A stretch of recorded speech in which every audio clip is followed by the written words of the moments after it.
Okay, so in this video we're going to look at what it means for a function to be onto, and at the top of the page here I've written down the basics of the definition of what it means for a function to be onto. So if we have a function from set A to set B, for all elements of the set B, then we have to be able to pick one from the set A so that f of A equals B.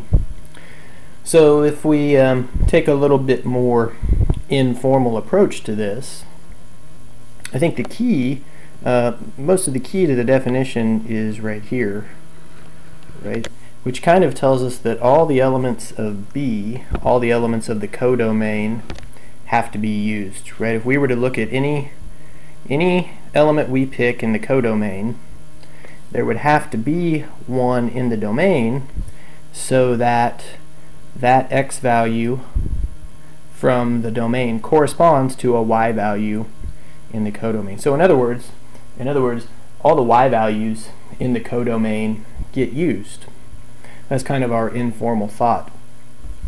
And so let's look at a couple of examples. Maybe we can think a little bit more informally at first. So here's a function from a set x to itself defined this way, and maybe just looking at our picture diagram of the domain and the codomain, or whatever you call these things, bubble diagrams or picture or diagram, whatever you want to call it, just helps us to visualize. So we're defining this function with just three values: f of A equals B, f of B equals C, and f of C equals A. Okay, so we could see, first of all, this is a one-to-one function. We already talked about one-to-one functions, but that really isn't what we're looking at here, is this function onto.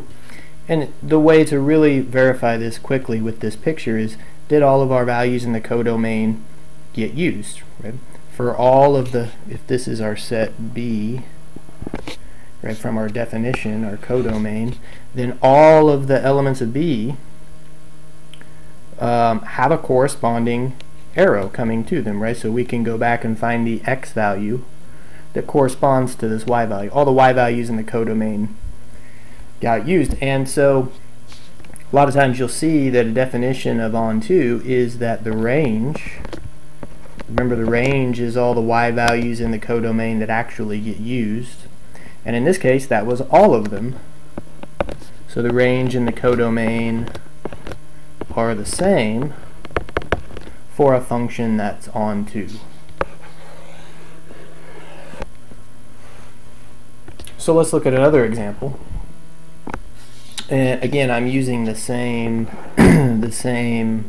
domain and codomain as from example number 1. So just we have just some different function values. Let's draw this one out and see what happens.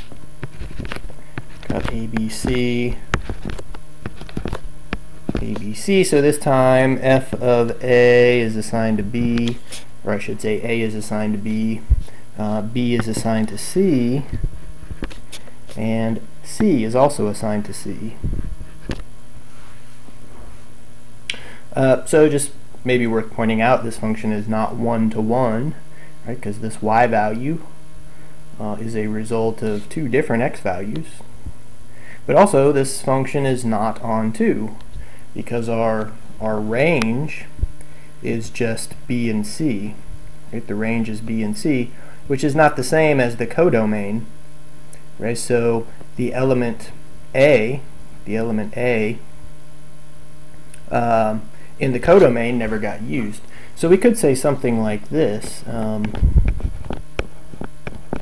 there is no element in the domain, there is no element of capital A, right, so that f of A gives us A. Does that make any sense? Right? There is no x value, so that when you plug it into the function you end up with this y value, and the definition of onto said that there has to be, right? No matter what y value you choose, you would be able to find an x value that would give you that y value. So this function is not onto, and the I guess I didn't state this. This first function was onto. So we had an example of each there. Okay, so let's look at some more, functions that we're used to from algebra. So this is a function you should have looked at in an algebra class. Your basic parabola shifted down by 1. Right, so this would hit the y-axis at -1.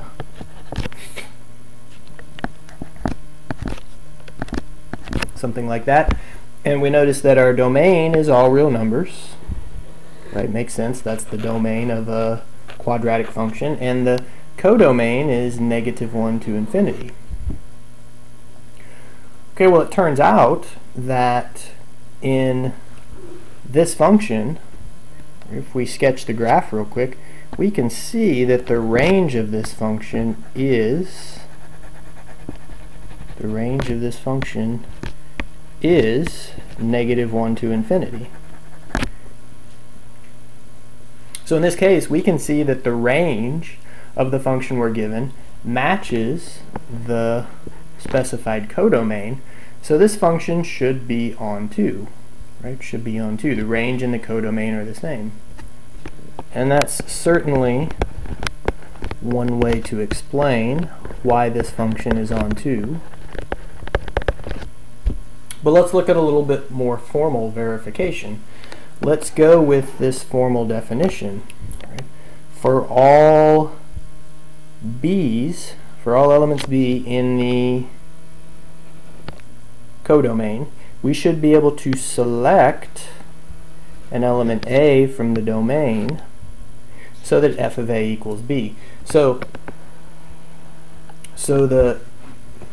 the hardest part here is, well, how do we select that element a from the domain? So from the domain a, so we're talking about the x values. So if we just use a little bit of algebra, right, since we're talking about which x value we want to select, I'm just going to I just rewrote my function with y instead of f of x. And I'm going to solve it for x. Add 1 to both sides and then apply the square root. Now remember, when you apply the square root here, you end up with a plus or minus over here.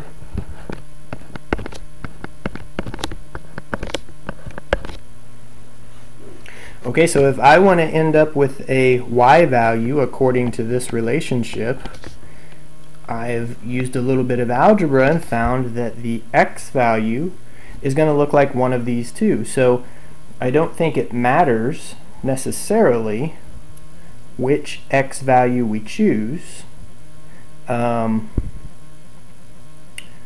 We could choose the positive root y plus 1, or we could choose the negative root x plus 1. And I guess I would say that it's almost always easier to work with positives.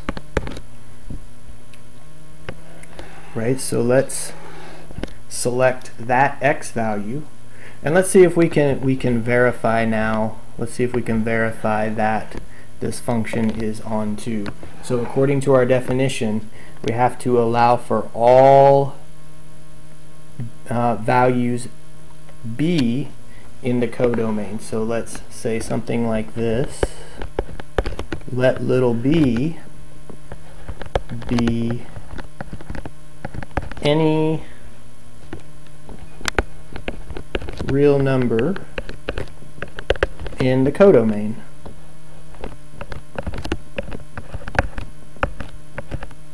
I need to close that off before I put a period. And then we have to select some value from the domain. Okay, well, this is how we're going to select our value. Now, in our definition up here we're using little a's and little b's, so instead of a y I'm going to use a little b, instead of an x I'm going to use a little a. So we're going to select that value, and I'm going to use a's and b's. It doesn't matter, you could use x's and y's just the same. And so what we should see is that if we plug that a value into the function, then it leaves us with b, and let's see if that works. So going back into my function, I'm going to plug a into the function. Okay, but a we selected to be the square root of b plus 1. Okay, and now I'm going to plug that into my function. So it's going to be the square root of b plus 1 squared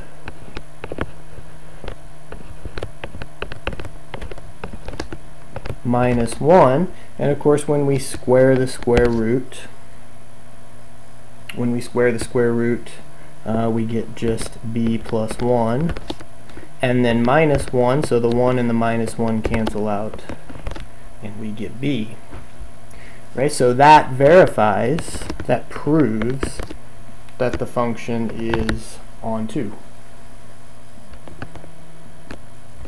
Okay, so I want to continue this discussion. So we've looked now at a function from algebra that is onto, and I want to continue this and look at a function that is not onto, and maybe say a few more words, but I think I'm going to stop this video so it doesn't get too long, and we'll continue in the next video.